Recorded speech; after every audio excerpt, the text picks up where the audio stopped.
అతి పరిశుద్ధమైన విశ్వాసపు స్థాయికి వెళ్ళిపోయారు. శరీరములో ఒక రోగం వస్తే వాళ్ళు విడుదల పొందాలనుకోలేదట. కొంతమంది ఆ విడుదల పొంది దేవుని మహిమ పరిచారట.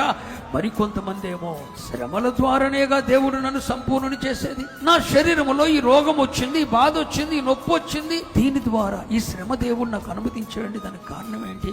దీని ద్వారా దేవుడు నన్ను ఏ విషయంలోనో సంపూర్ణ చేయబోతున్నాడు అని ఎరిగి ఆ రోగముల నుండి, ఆ శ్రమల నుండి, ఆ కష్టాల నుండి, ఆ బాధల నుండి విడుదల పొందటానికి వారు ఇష్టపడకట శరీరములోనే ఉండి యాతన పొందారంటండి, యాతన అనుభవించారట.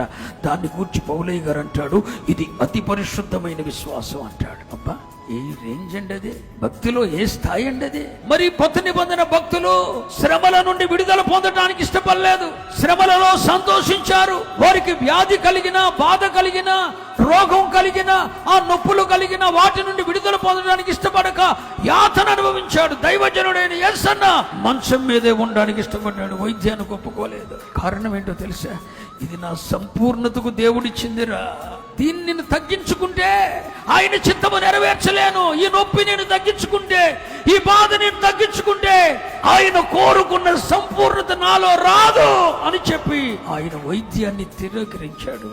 రామగుండం మేరక్క కాలంతా కుళ్ళిపోయిన పరిస్థితి, చిన్న టాబ్లెట్ వేసుకోలేదు. రామగుండం మేరక్క ఏమన్నదో తెలుసా? ఇది నా దేవుడు నా సంపూర్ణత కొరకు దేవుడు అనుమతింపజేశాడు. ఇది అతి పరిశుద్ధమైన విశ్వాసం. వారు యాతన పెట్టబడ్డారు, విడుదల పొందాలనుకోలేదు. దేవుడు విడుదలిస్తాడు, కానీ విడుదల పొంది శ్రమ నుండి తప్పించుకోవాలనుకోలేదు. ఆ శ్రమల ద్వారా సంపూర్ణులు అవ్వాలనుకున్నారు.